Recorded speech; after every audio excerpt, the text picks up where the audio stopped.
I'll make sure to wear my pants. I think I did cut it down. Well, thank you for making me a special Santa. Oh, I think you're making me vegetarian. Yeah, that sounds right. Yeah, this chicken salad, tuna salad. All the dietary things. Yeah, because I even joined the kids. I did too. Because then I have a gluten-free diet. Yeah, vegetarian. Well, you could have also done this and that. You don't want to. Hi. Yeah, Mike over there. It starts to give us feedback. So I've switched it off when you want it. You keep the slider on. Thank you.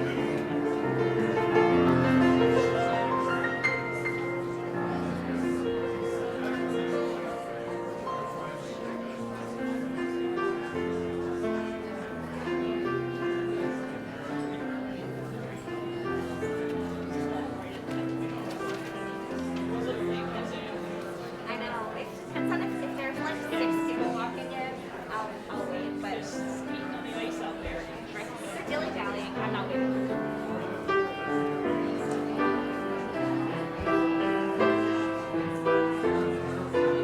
Keith Williams here when it started. The man, the myth, the legend.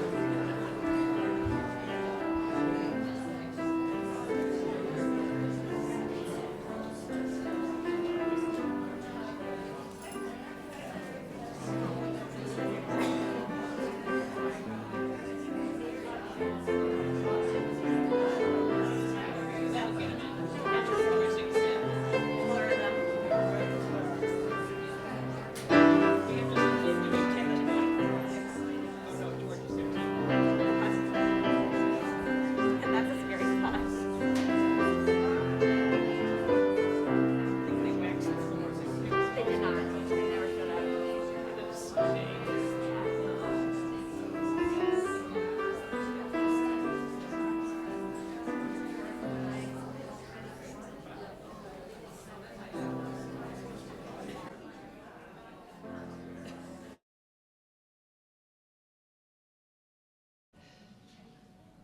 Good morning.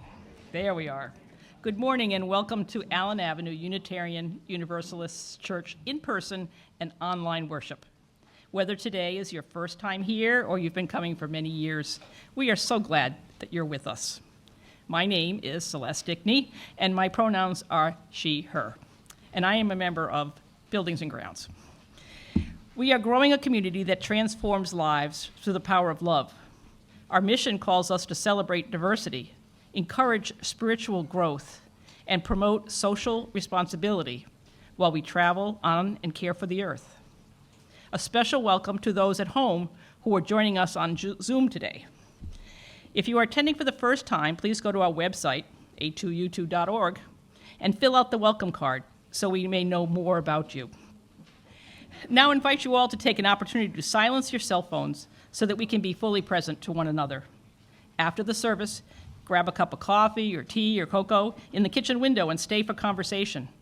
Or head down to the boardroom down the long hall for a group called the Brown Bag Lunch. Those on Zoom may stay on and connect with one another. And now I understand that Ann has something to share with us. Ann? Thank you, Celeste.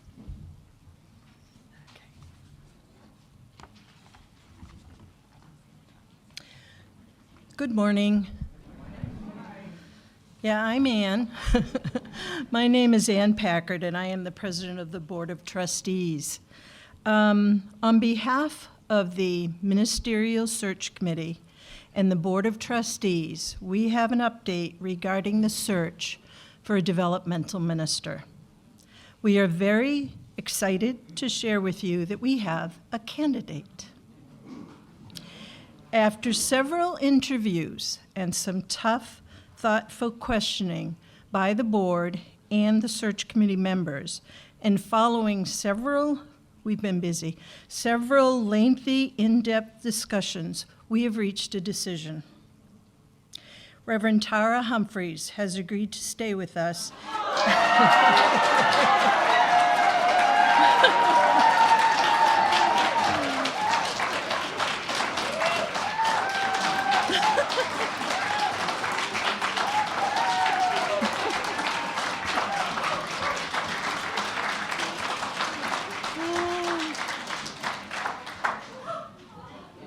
I didn't even get to finish my sentence. Oh, that's great. Reverend Tara Humphries has agreed to stay with us as our developmental minister for the next 4 to 7 years.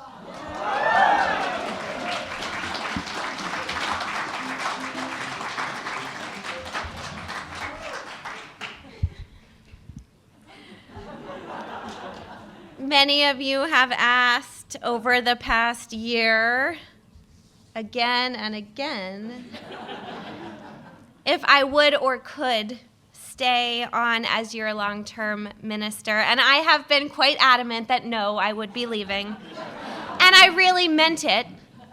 I told the truth with all the information that I had at the time. And over time, my supports at the UUA and other wise colleagues and mentors held me in a time of discernment. And with that time, my call became very clear in very poor timing. What I know to be true is that I am called to this work of developmental ministry here at Allen Avenue with all of you. I am excited for the relationship deepening that is ahead of us and the messy, holy, shared ministry that lies ahead. It is a joy to be your minister.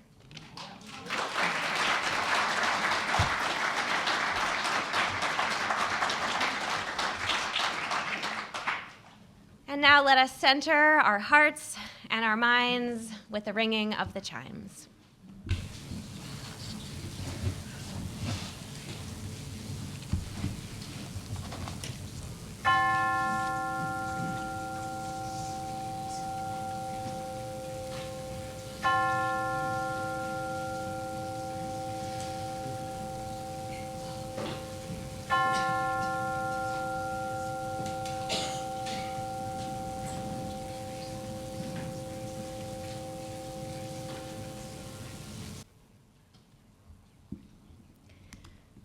So I guess I don't need to introduce myself. Although, ma'am, for newer folks and folks who might be joining us on Zoom, my name is Reverend Tara. I use they and she pronouns, and I am your minister.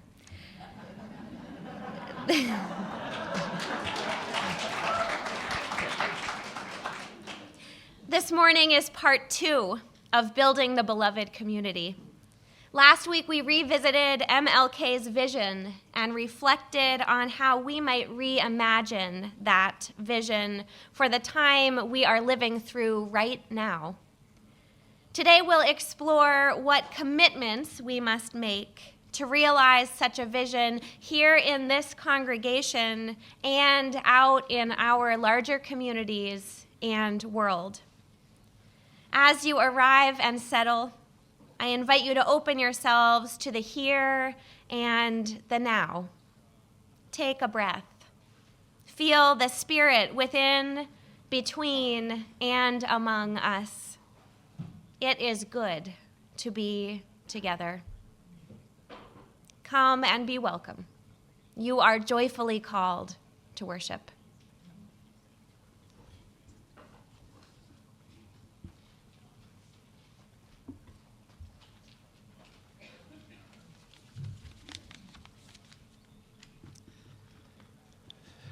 As we light our sanctuary chalice this morning, those worshiping at home are invited to light a chalice or candle near you to connect us to one another. Welcome to a day of hope and promise, to a place of peace and comfort, to a journey toward truth and justice, and to a community of love and courage that will help us along the way. As we light our community candle this morning as a prayer for peace in Gaza, and we light as a prayer for peace in Gaza, as we mark the 107th day of unimaginable violence and suffering, even when we don't know what to do or how to help, we open our hearts and we bear witness.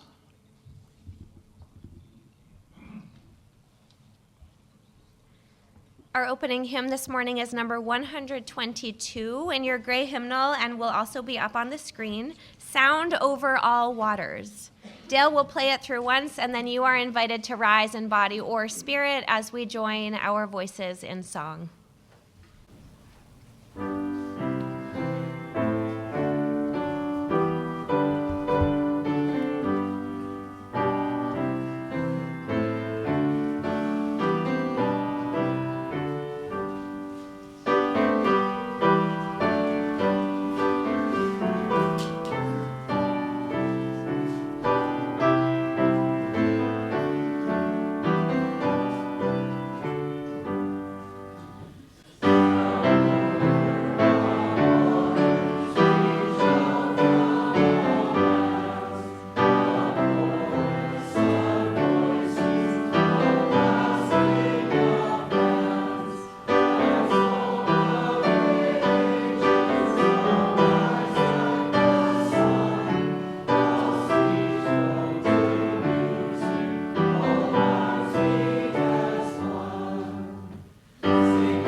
What I didn't think through is how I'm going to see my script. Do you notice anything different about me today? What is it? My glasses. What are they? Are they just sunglasses? What are they? They're what? Eclipse. No, they're not eclipse glasses. 3D glasses. What do 3D glasses do? By the way, these aren't actually mine. I have never been to a 3D movie. I borrowed them. But 2 different colors? I don't know. What do they do? They make dimensions. Anyone else? When someone throws a spear at you, it looks like it's coming right at you. Yes. Have either of you ever worn 3D glasses? No? Okay, well, I need a little bit of help. I have this basket, and there's something else in here that I was wondering if one of you maybe would help me open and see what's inside. You want to help? Awesome. What's that? Other glasses. You want to help? What else?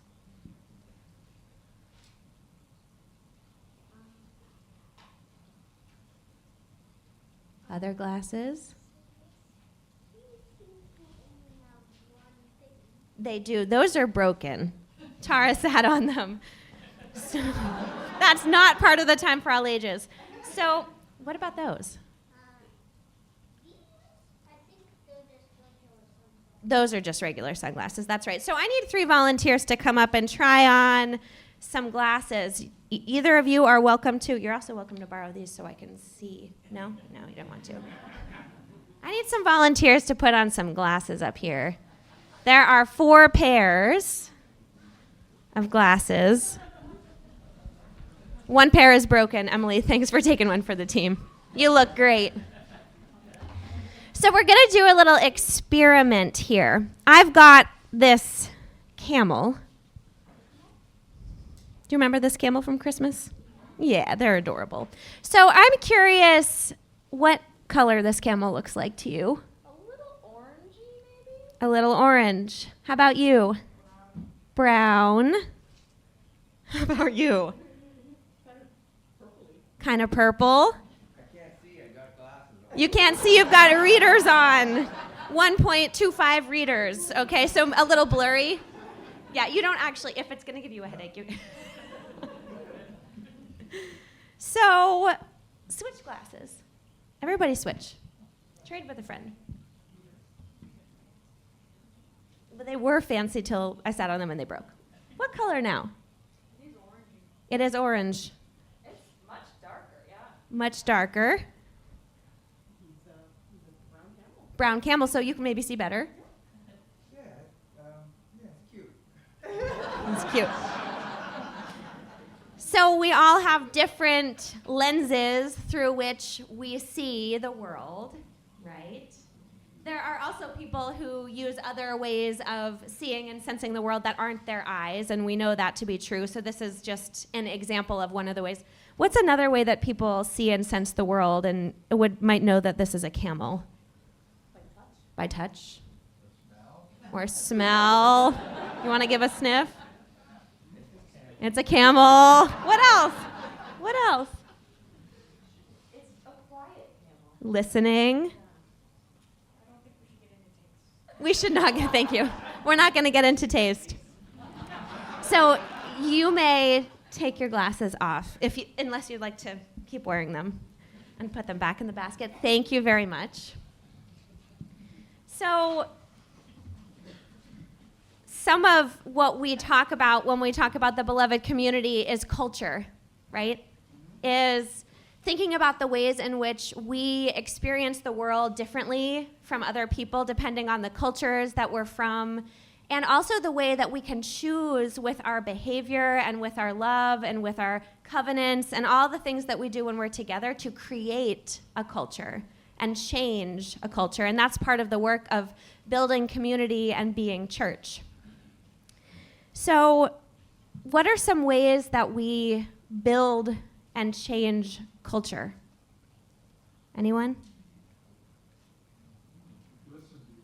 Listen to each other. Yeah. Travel. Be aware of what our culture is really about. Celeste. Education.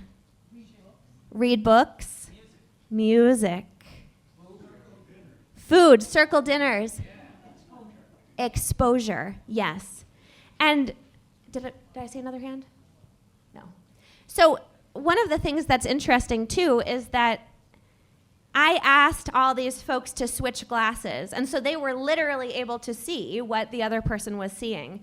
In real life, that's harder. We can't always just take on someone's experience and know exactly how they received something or how they experienced something or what culture they were embodied in that helped them experience the world or the community. But we can try, right? We can do things that, like a lot of what you just said, that try to help us get a little bit closer, recognizing that a full glasses swap is probably never actually going to happen, and that that's okay.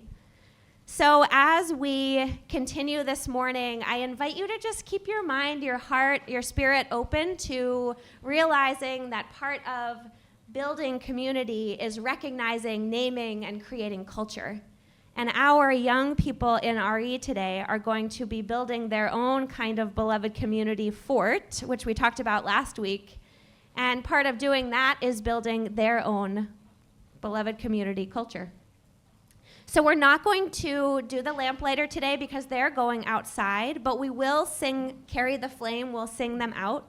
So folks who are going to RE today are welcome to follow Emily and go on outside.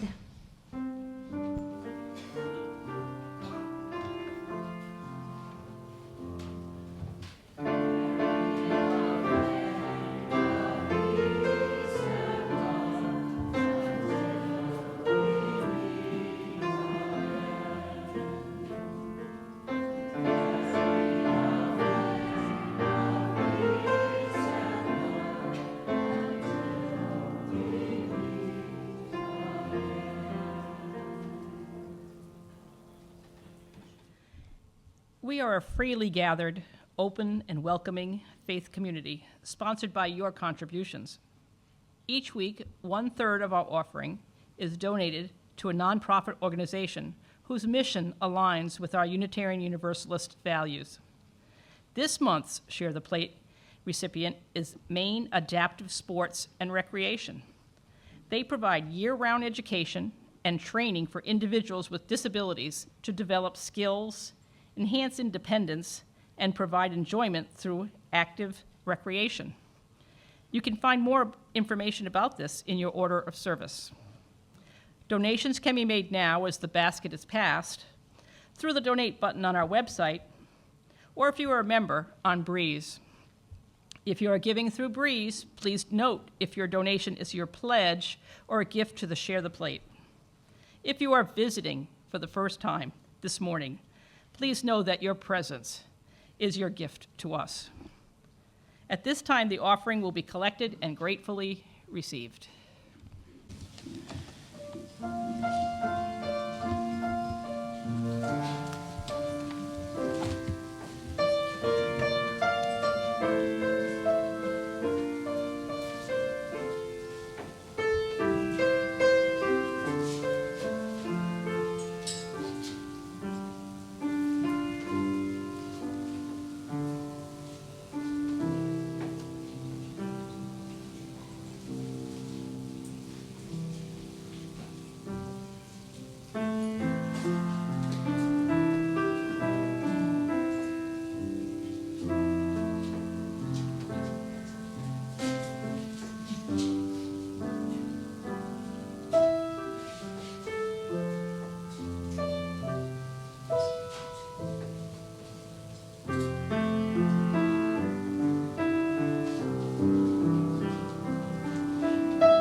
We're coming back to him.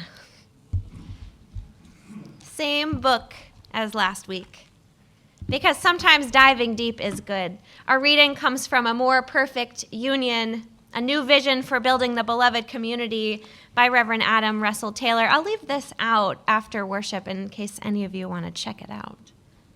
It's a good one.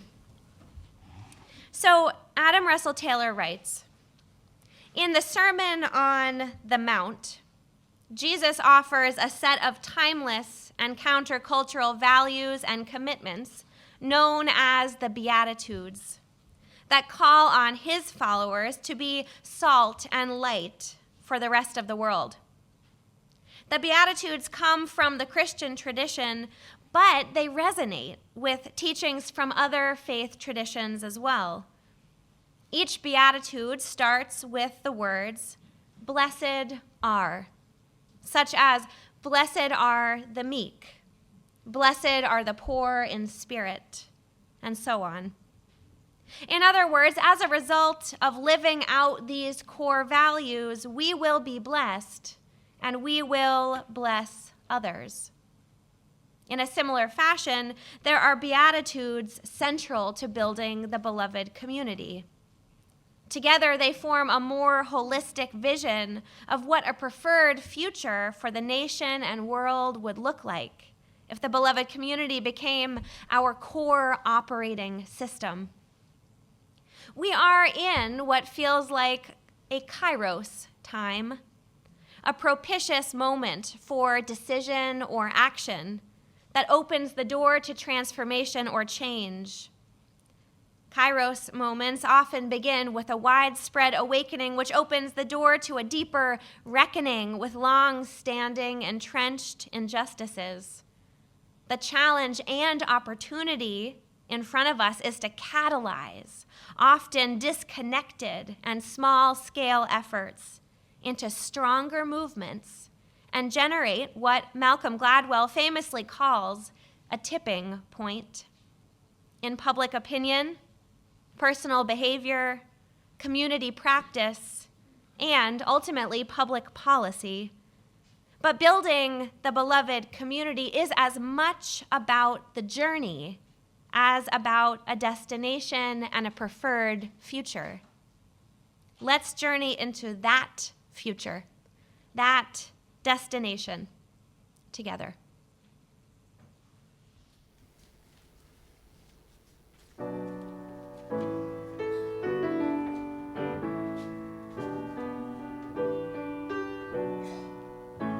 You marched from Selma to Washington, hand in hand for freedom's sake.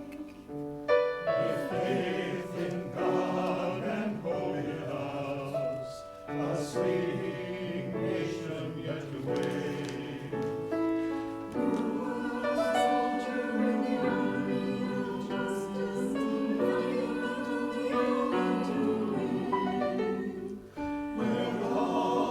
Judge on character and deeds, and blood the color of our skin. We all love you, Martin, 'cause you fight.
When Anne asked at what point today I would like us to share the search news with you all, I was really not sure.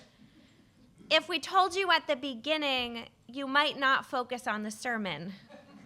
If we waited, I might not focus on the sermon.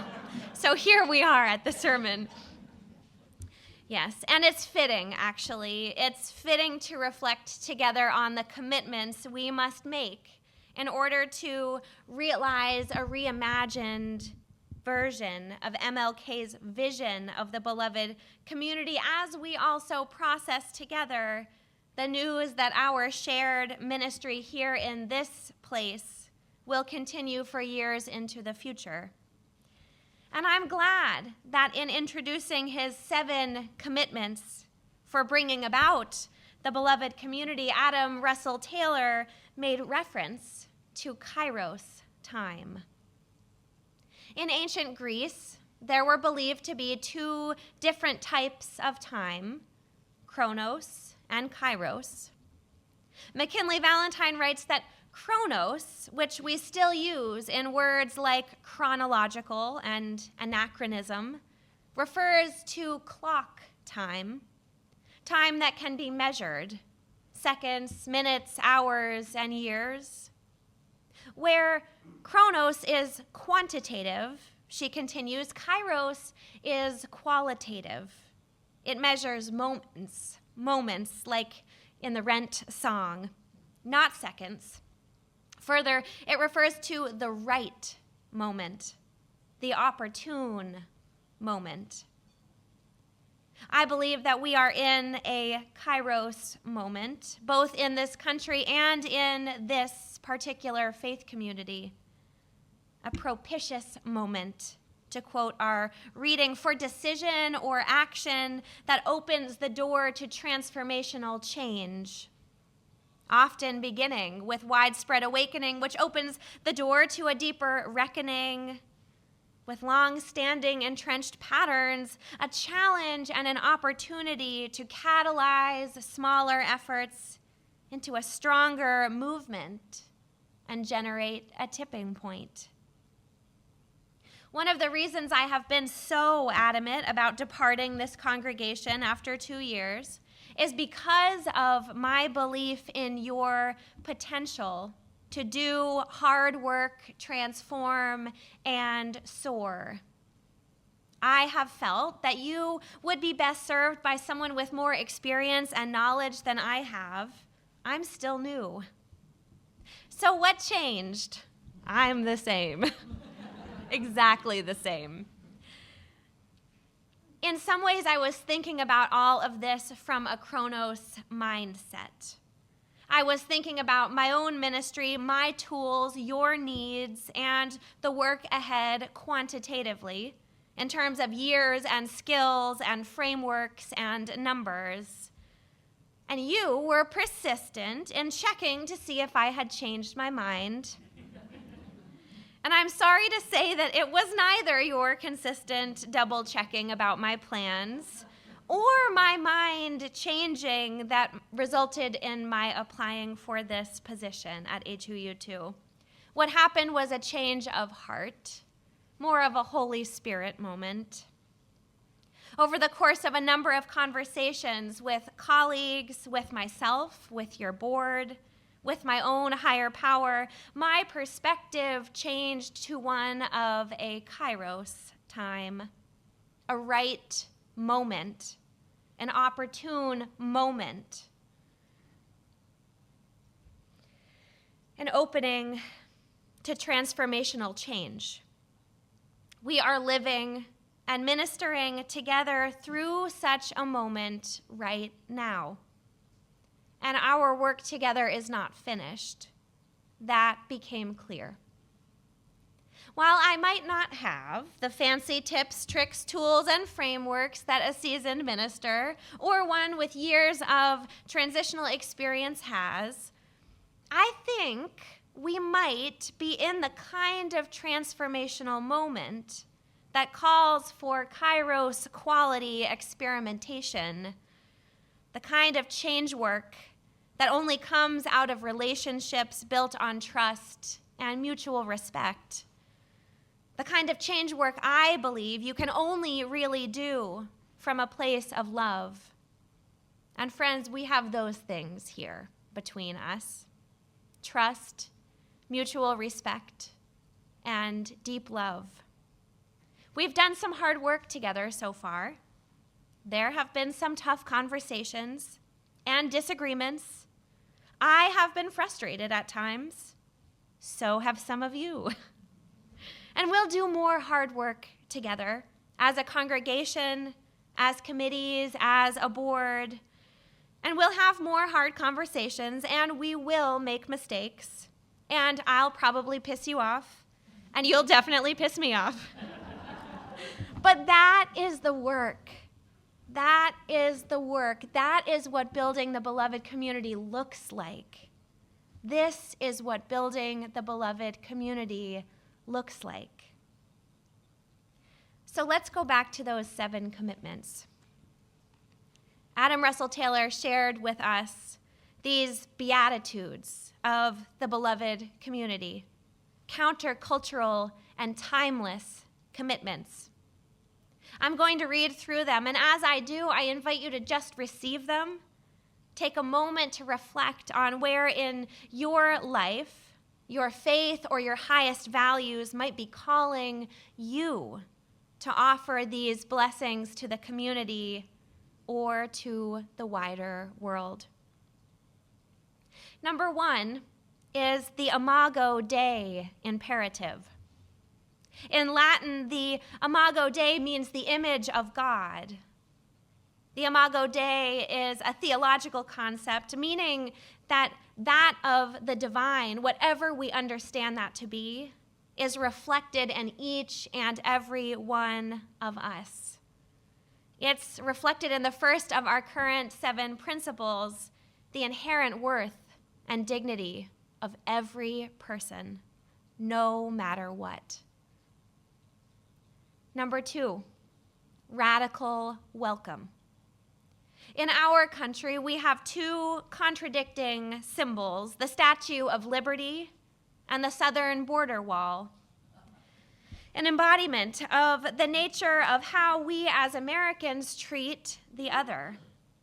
Russell Taylor writes, when we take responsibility for caring for each other, we are called into a commitment to that radical welcome that will make us stronger, safer, and a better whole. Number 3, Ubuntu interdependence. Ubuntu, a South African philosophy and movement, meaning I am because we are, or I am who I am because of who we all are. MLK refers to it as the inescapable network of mutuality. Unitarian Universalists, as our current 7 principles, the interdependent web of existence of which we are all a part. Our core value of interdependence, we do not exist in isolation. We are in this together. Number 4, prioritizing non-violence. In Russell Taylor's words, violence tears at the very fabric of the beloved community, marring and derailing its realization. Violence begets violence. Communities that are victims of violence internalize both trauma and oppression, forces that sabotage human flourishing and deny human dignity. We are called to develop imagination and tools to move beyond our nation's addiction to violence, including practices of repentance and repair. Number 5, environmental stewardship.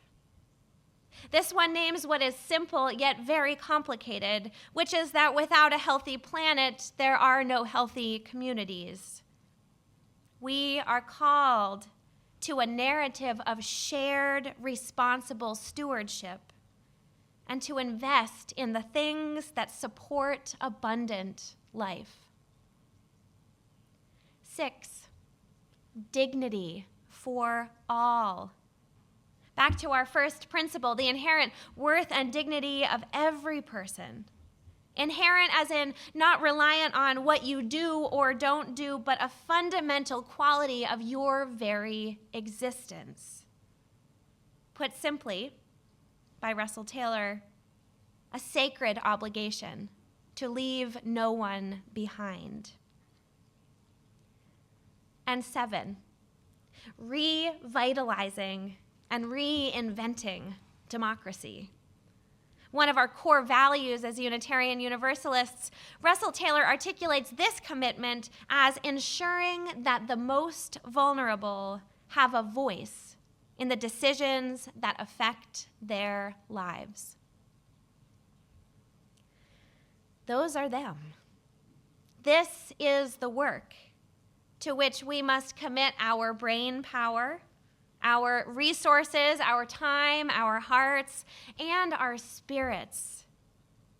And interestingly enough, it sounds a whole lot like what living a life rooted in the values and practices of Unitarian Universalism looks like, doesn't it? I was reading the book and I'm like, I think he just named the 7 principles. But he's not UU. So there's something here that is worth our exploring. All of which is to say, my friends, that we already know the work we have ahead of us. We know it deep in our bones. We know it in our spirits. We know it in our brains, too. And we have many gifts and much power and many choices. The epilogue to the book reads, "Choices are contagious, particularly courageous ones." So may we be courageous in our commitment, our openness to transformation and to change, our rootedness in faith, and in our love for one another. And in doing so, may we be blessed as we are each a blessing. May it be so. Amen. Our closing hymn this morning is number 1014 in your teal hymnal with a little bit of different words, so note the screen. Answering the Call of Love. Dale will play through once, and then let's rise in body or in spirit and sing together.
I told you we would make many mistakes. We did change the lyrics to that, to answering the call of love to greater include our friends who do not walk and run and are in wheelchairs and use other ways of moving through the world. But your minister forgot it's not in the hymnal, so here we are. A bright new day is dawning when love will not divide. Reflections of grace in every embrace, fulfilling the vision divine. We are answering the call of love. We are answering the call of love. Our worship has ended, and our service begins. Go in love.